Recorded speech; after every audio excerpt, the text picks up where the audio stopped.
Hi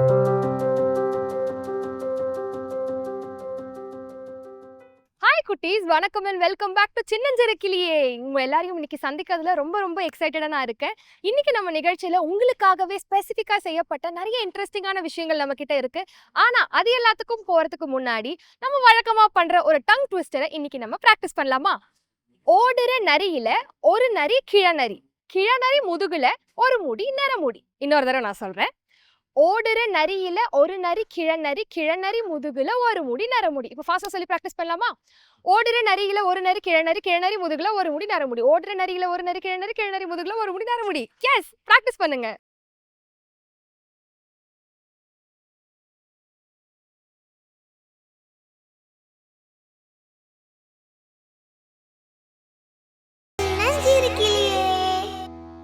என்ன குட்டீஸ், நல்லா டங் ட்விஸ்டர் பிராக்டிஸ் பண்ணி பாத்தீங்களா?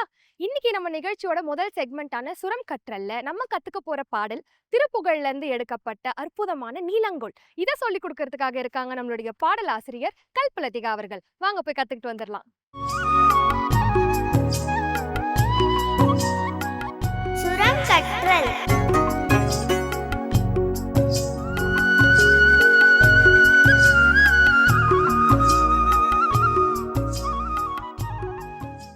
ஹலோ குட்டீஸ், ஹலோ மேம்.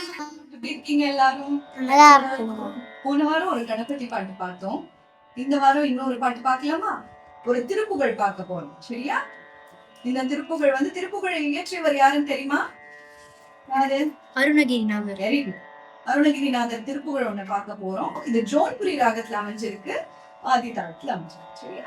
நீலங்கொள் மேகத்தின் நீலங்கொள் மேகத்தின் மயில் மீது மயில் மீது நீ வந்த வாழ்வை நீ வந்த வாழ்வை கண்டதனாலே கண்டதனாலே நீலங்கொள் மேகத்தின் நீலங்கொள் மேகத்தின் மயில் மீது மயில் மீது நீ வந்த வாழ்வை நீ வந்த வாழ்வை கண்டதனாலே கண்டதனாலே மால் கொண்ட வேதை கொண் மால் கொண்ட பேதை கொண் மணனாரும் மணனாரும் மாதங்கு தாரை மாதங்கு தாரை தந்தருள்வாயே தந்தருள்வாயே மால் கொண்ட பேதை கொண் மால் கொண்ட பேதை கொண் மணனாரும் மணனாரும் மாதங்கு தாரை மாதங்கு தாரை தந்தருள்வாயே தந்தருள்வாயே வேல் கொண்டு வேலை வேல் கொண்டு வேலை பண்டெறிவோனே பண்டெறிவோனே வீரங்கொள் சூரர் வீரங்குள் சூரர் குலகாலா குலகாலா வேல் கொண்டு வேலை வேல் கொண்ட வேலை பண்டெறிவோனே பண்டெறிவோனே வீரங்கொள் சூரர் வீரங்குள் சூரர் குலகாலா குலகாலா நாலந்த வேதத்தின் நாலந்த வேதத்தின் பொருளோனே பொருளோனே நான் என்று மாத்தட்டும் நான் என்று மாதட்டும் பெருமாளே பெருமாளே நாலந்த வேதத்தின் நாலந்த வேதத்தின் பொருளோனே பொருளோனே நான் என்று மாத்தட்டும் நான் என்று மாதட்டும் பெருமாளே. பெருமாளே. இன்னைக்கு நீலங்கொள் மேகத்தின் திருப்புகழ் பார்த்தோம். அடுத்த வாரம் இன்னொரு ஒரு புது பாட்டோட உங்களை சந்திக்கிறேன், சரியா? என்ன குட்டீஸ், டங் ட்விஸ்டர் பிராக்டிஸ் பண்ணி பாட்டெல்லாம் பாடி ரொம்ப என்ஜாய் பண்ணிட்டு இருக்கீங்களா? இப்போ உங்களுக்கு ஒரு விடுகதை. பூ பூக்கும் காய் காய்க்கும் ஆனால் பழம் மட்டும் பழுக்காது. அது என்ன காய்? நீங்க யோசிச்சுட்டே இருக்கிறதுக்குள்ள நம்மளுடைய அடுத்த செக்மெண்டான கதைக்கிளிக்கு நம்ம போயிட்டு வந்துடலாம்.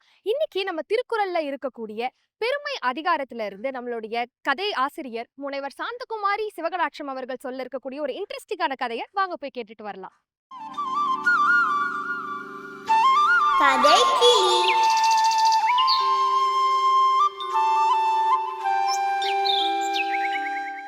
என்ன குழந்தைங்களா, கல்வியினுடைய பெருமையை பற்றி வள்ளுவர் சொன்னதை நீங்கள் கேட்டீங்க. இப்போ அவர் சொல்கிறாரு, நமக்கு நல்ல நன்மைகளை செய்கிறவங்கள மனசில் போற்றி வச்சுக்கணும், அவங்கள தாழ்வாக நினைக்கக்கூடாது அப்படின்னு சொல்கிறாரு. இதை தான் பெருமை என்ற அதிகாரத்தில் சொல்கிறார். ஆனால் அப்படி அவங்கள போற்றி மனசில் வச்சுக்கிற அந்த நல்ல குணம் நல்ல மனசு உடையவங்களுக்கு தான் கிடைக்கும். சாதாரண அறிவில் சிறியவர்களாக இருப்பவர்களுக்கு அதுபோல் நல்ல எண்ணம் வராது அப்படின்னு சொல்கிறார். முட்டைமா முட்டை அப்படின்னு தெருவில் சத்தம் கேட்ட உடனே முற்றத்தில் சொப்புக்கு வச்சு விளையாடிட்டு இருந்த அம்பிகை, அம்மா சீக்கிரம் வா, முட்டைக்கார ஆயா வந்துட்டாங்க அப்படின்னு குரல் தரா. அதாவது 1960லலாம் இது போல் முட்டைகளை வீட்டுக்கு வந்து தான் தருவாங்க. அதாவது கடையில், இப்போ வெத்தலைப்பாக்கு கடையில், மளிகை கடையிலலாம் நம்ம போய் வாங்கிட்டு வந்துடலாம் இல்லைங்களா, ஒரு ஃபோன் பண்ணாலே வீட்டுக்கு வந்துடும். அதுபோல் கிடையாது, அப்போல்லாம் வீடு தேடி வந்து விற்பாங்க. இந்த அண்ணம்மா ஆயா அதுபோல் அவளுக்கு எல்லாம் ஆயான்னு கூப்பிட ஆரம்பிச்சிட்டாங்க. ஆனால் அவளுக்கு வயசு என்னமோ ஒரு 50க்குள்ளே தான். கணவனை இழந்தவ, அவன் குடிக்காரனாக இருந்தான். அதில் குடிச்சு அவன் இறந்து போனான்.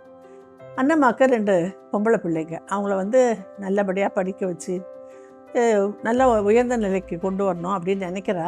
அதனால் அவளுக்கு தெரிஞ்ச இந்த வியாபாரமான முட்டை வியாபாரத்தை அவள் செய்ய ஆரம்பிச்சிட்டாள். அதாவது கூடையில் வைக்கோலை வச்சு அதில் முட்டைகளை ஒன்று மேலே ஒன்று இடிப்படாமல் அழகாக அடுக்கி அது அசையாமல் தன்னுடைய இடுப்பில் அந்த கூடையை வச்சுக்கிட்டு அவள் நடந்து வர அழகையே இன்றைக்கெல்லாம் பார்த்துட்டு இருக்கலாம். அம்பிகை அம்மா ரேவதி உள்ளேருந்து குரல் கொடுக்குறா, அதோ வந்துட்டேன், ஆயாவை உட்கார சொல்லுட்டு ஒரு பாத்திரத்தில் தண்ணி எடுத்துகிட்டு வரா. வந்துட்டு அண்ணம்மா பக்கத்தில் உட்காந்துக்கிட்டு அதில் ஒவ்வொரு முட்டையாக எடுத்து அந்த தண்ணிக்குள்ளே போடுறா. பார்த்தா நல்ல முட்டைகள் கீழே அமுங்கி போய் தண்ணிக்குள்ளே உட்காந்துடும். கொஞ்சம் கெட்டு போன முட்டைகள் மிதக்கும். உடனே அது போல் இருக்கிற முட்டைகளை நல்ல முட்டையாக பார்த்து ஒரு 1/2 டசன் முட்டையை வாங்கிக்கிறான். வாங்கிட்டு, என்ன அண்ணம்மா ஒரு முட்டை விலை என்ன இன்றைக்கி அப்படின்னு கேட்குறான். 30 காசுமா. என்னது 30 காசா? 25 காசு கொடுத்தா நான் வாங்கிக்கிறேன் அப்படின்னு சொல்கிறான். சரிம்மா, உங்ககிட்ட பேரம் பேச முடியுமா, இந்தா எடுத்துகிட்டு போ அப்படின்னு. அவள் தலை மறைஞ்சவுடனே தன்னோட சுருக்கு பையை திறந்து அதில் இருக்க ஒரு சின்ன பொட்டலத்தை எடுத்து அம்பிகை கையில் கொடுக்குறான். அவளுக்கு என்னமோ அம்பிகைன்னா அப்படி ஒரு ஆசை, பாசம். அவளுக்கே 2 பொம்பளை பிள்ளைகள் இருக்குது. ஆனாலும் அம்பிகை மேலே ஒரு ரொம்ப பாசமாக இருந்தான். அதே வந்தவுடனே காசை கொடுத்தோன்னே வாங்கிட்டு போயிட்டான். அப்பாவுக்கு சேரில் உட்காந்து பேப்பரை படிச்சுட்டு இருந்த நரசிம்மன், அதாவது ரேவதியினுடைய புருஷன் சொல்கிறாரு, ஏண்டி பாவம் அண்ணம்மா, அவளே வயிற்று பழப்புக்காக முட்டையை எடுத்துக்கிட்டு விற்க வரா, அவகிட்ட போய் நீ பேரம் பேசணுமா? ஏன் 30 காசுக்கு வானா என்ன, குடிமொழிக்கு போகுமா? அதை வச்சு தானே அவள் குடும்பத்தை அவள் நடத்தணும் அப்படின்னு சொல்கிறான். உடனே அம்பிகை பங்குக்கு சொல்கிறான், ஆமாப்பா, இந்த அம்மா புடவை கடைக்கெல்லாம் போனால் பேரம் பேச மாட்டாள், என்ன பில்லோ அதை கொடுத்துட்டு வருவா. செருப்பு கடைக்கு போனாலும் அப்படி தான். ஆனால் பாவம் அண்ணம்மா என்கிட்ட தான் பேரம் பேசுவான். 2 பேரும் வாயை மூடிட்டு இருங்க, நான் உன்னுடைய பழைய துணியெல்லாம் பொண்ணுங்களுக்கு தரேன், என்னுடைய பழைய புடவைகளை கட்ட தரேன், 4 கிழமை வந்தால் அவளுக்கு எண்ணாம் தரேன், தின்பண்டங்க தரேன், இன்னும் பெருசாக உங்களுக்கு தான் அவன் மேலே கருணை இருக்கா அப்புறம் பேச வந்துட்டீங்க அப்படின்னு கடுப்படி சொன்னால் அவங்க சைலண்ட் ஆகிடுறாங்க. நாள் மாதமாகி வருடங்களாக ஓடிக்கிட்டே தானே இருக்குது. அம்பிகையும் வளர்ந்து பெரிய பொண்ணு ஆகிறா. அவளுக்கு கல்யாணம் நிச்சயமாகுது. அப்போ இந்த அண்ணம்மா ஒரு 200 ரூபாயை எடுத்துக்கிட்டு ஒரு ஸ்டீல் குடத்தை கொண்டு வந்து அம்பிகை கையில் கொடுக்குறா. அம்மா ராஜாத்தி, நீ வளர்ந்து இவ்வளோ பெரிய பொண்ணா ஆகிட்ட, இன்ஜினியர் வேறு ஆகிட்ட, கல்யாணம் ஆகி பக்கத்து ஊருக்கு போகிற, என்னம்மா உனக்கு எவ்வளோ செய்யணும்னு எனக்கு ஆசைம்மா, ஆனால் அது ஏழையால் முடிஞ்சது இதுதான், இந்த கையில் வச்சுக்கோ அப்படின்னு கொடுத்துட்டேன். அப்புறம் தள்ளாமல் வந்துடுது. ரொம்ப அவளுக்கு 60 வயசுக்கு மேலே ஆயிடுச்சு. முன்ன போல் முட்டைகளை எடுத்துகிட்டு போய் விற்க முடியல. அது இல்லாமல் அதுக்கு அவசியம் இல்லாமல் ஆயிடுச்சு. கடைகளிலே நல்லா கிடைக்க ஆரம்பிச்சிடுச்சு. அவளுடைய பெரிய பொண்ணை வந்து உசிலம்பட்டியில் கல்யாணம் பண்ணி கொடுத்துட்றா. 2வது பொண்ணை வந்து மயிலாப்பூரில் இருக்கிற ஒரு காய்கறி கடைக்காரனுக்கு கல்யாணம் பண்ணி தரா. ஆனால் பொண்ணு வீட்டில் சும்மா உட்காந்து சாப்பிட பிடிக்காமல் மருமகன் கொண்டு வர கீரை கட்டுக்கெல்லாம் வச்சு தனியாக விற்று அதில் கிடைக்கிற காசை பொண்ணு கையில் கொடுத்து சாப்பிட்டுட்டு தன்னுடைய வாழ்நாளை கழிச்சிட்டு இருக்கா. ஒரு நாள் வந்து ரேவதி வரா கடைக்கு.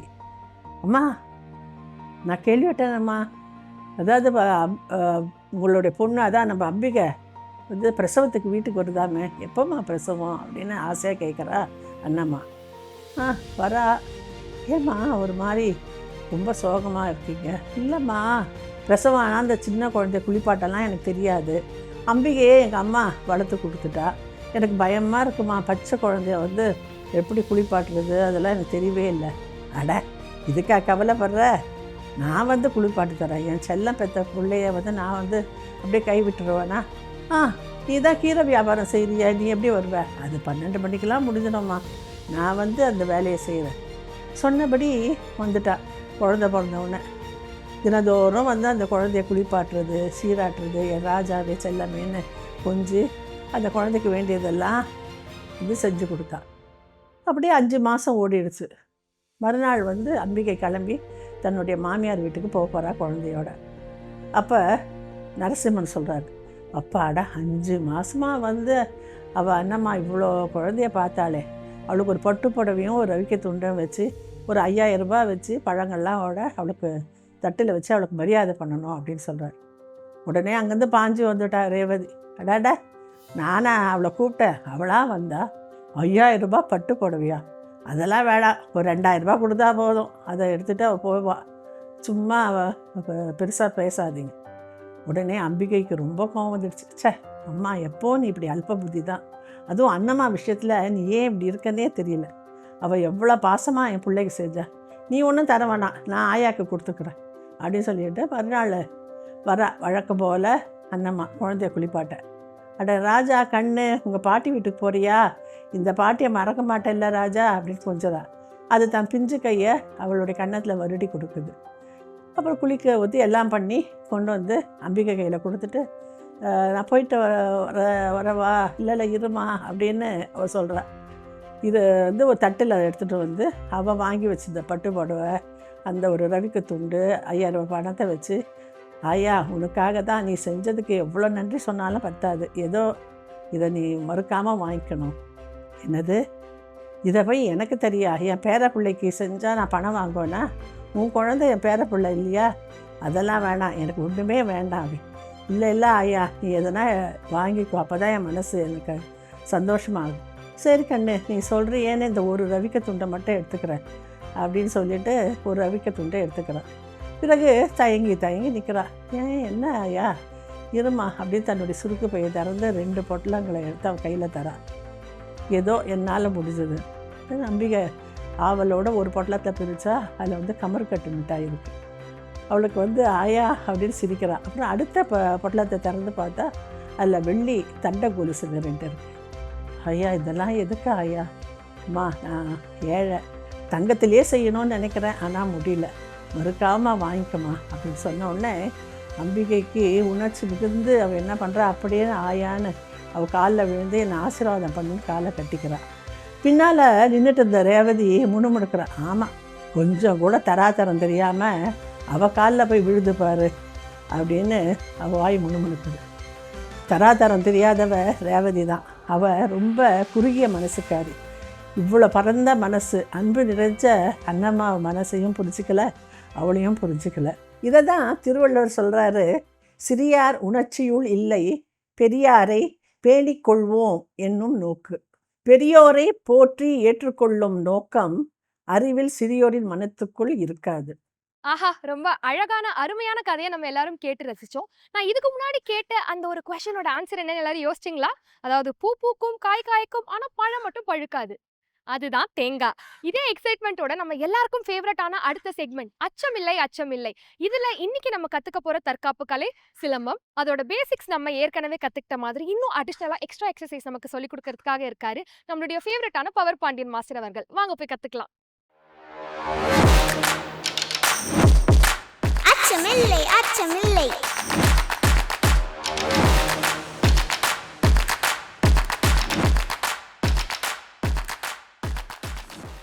அச்சமில்லை அச்சமில்லை நிகழ்ச்சியின் மூலமாக உங்களை நான் சந்திக்கிறேன். இன்று பாரம்பரிய தற்காப்பு கலை சிலம்பம், அதனுடைய நுணுக்கங்களை பற்றியும் அதனுடைய சுற்றுமுறைகளை பற்றியும் இங்கே நான் உங்களுக்கு கூற வந்திருக்கிறேன். 3வது சுற்று, அதாவது இதுக்கு வந்து பல்வேறு மாவட்டங்களில் பல்வேறு பெயர்கள் உண்டு.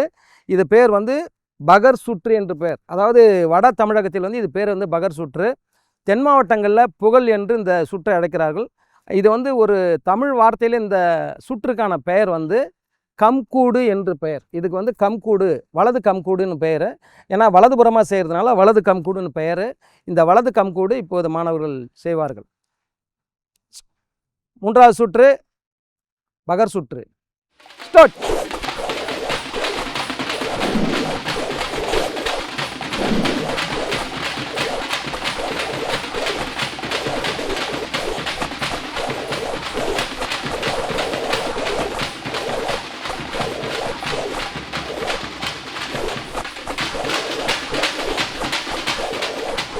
ஸ்டாப்.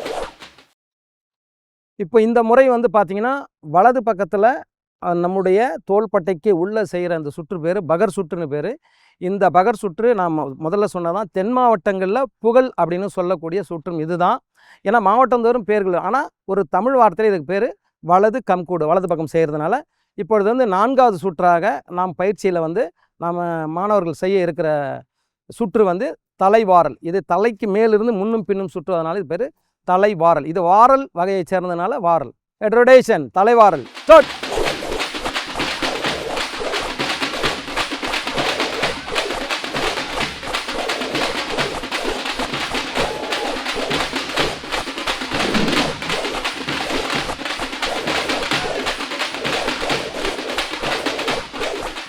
ஸ்டாப். Stick close.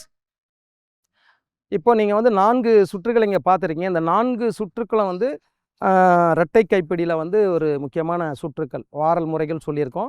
அதுக்கப்புறம் வலது பகர் சுற்று, தலைவாரல். இப்போ வந்து 5வது சுற்றாக உங்களுக்கு வந்து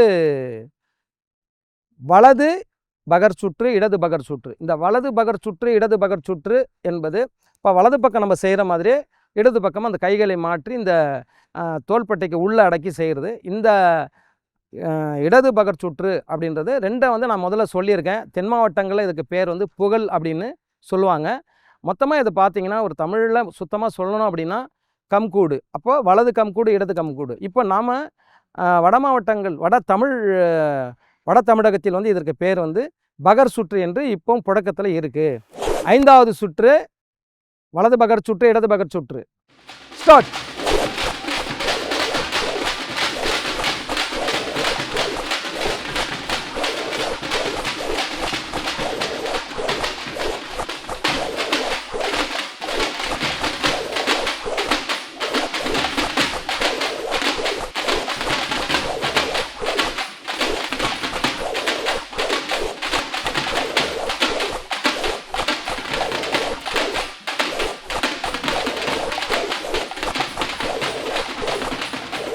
ஸ்டாப்.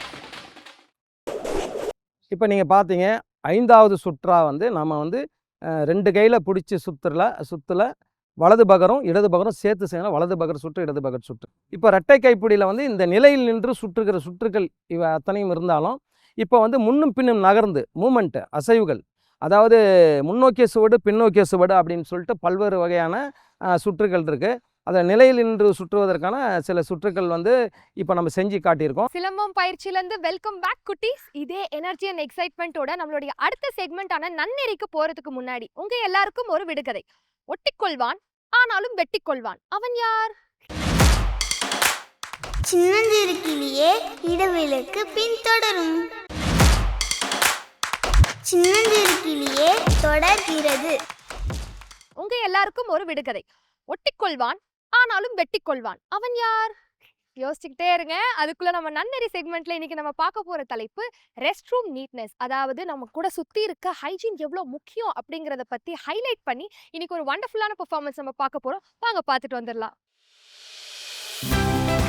நன்னெறி.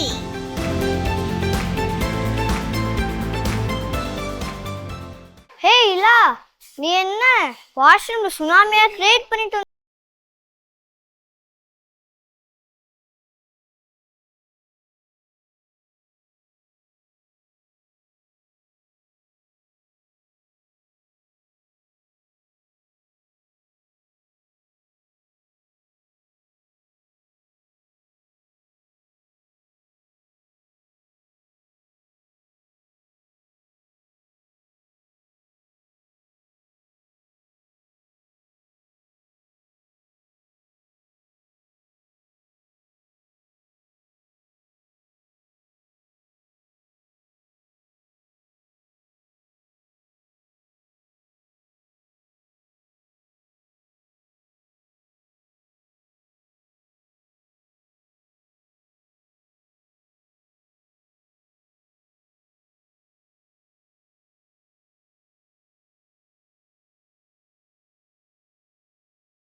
இன்னைக்கு லேர்ன் பண்ணிட்டேன். Tap close, flush compulsory, use tissues, dustbin, water splash, wipe பண்ணணும்.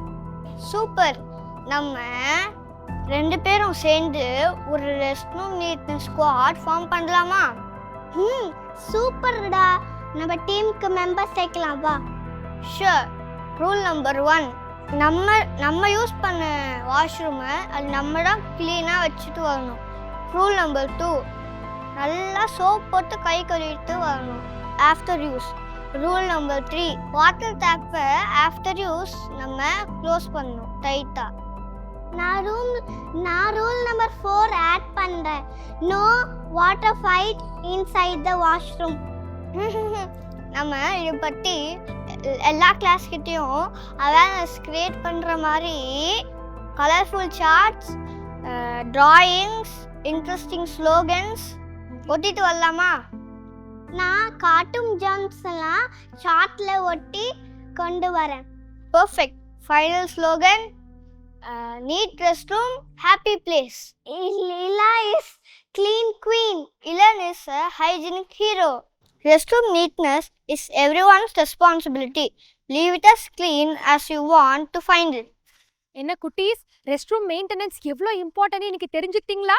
அதே மாதிரி இன்னைக்கு நான் கேட்ட கேள்விக்கான ஒரு பதில், வெட்டிக்கொள்வான் ஆனாலும் ஒட்டிக்கொள்வான், அவன் யார்? அவன் தான் கத்திரிக்கோள். இந்த மாதிரி இன்னைக்கு நிறைய அழகான, ஃபன்னான, என்டர்டெய்னிங்கான, அதே மாதிரி இன்ஃபர்மேட்டிவான விஷயங்கள் நம்ம தெரிஞ்சுக்கிட்டோம். திருப்புகழ்லேருந்து ஒரு பாடலாகட்டும், பெருமை அதிகாரத்துலேருந்து ஒரு கதையாகட்டும், ரெஸ்ட் ரூம் மெயின்டெனன்ஸ், அதுக்கப்புறமா சிலம்பம்னு நிறைய இன்ஃபர்மேட்டிவான விஷயங்கள் நம்ம இன்னைக்கு தெரிஞ்சுக்கிட்ட மாதிரி தொடர்ந்து இந்த மாதிரி நிறைய விஷயங்களை தெரிஞ்சுக்கிறதுக்கு நம்ம நிகழ்ச்சியை பார்த்துக்கிட்டே இருங்க. அதுவரை அடுத்த நிகழ்ச்சியில் உங்களை சந்திக்கும் வரை உங்களிடமிருந்து விடை பெறுவது நான் பவித்ரா ராஜசேகரன். பாய் குட்டீஸ்.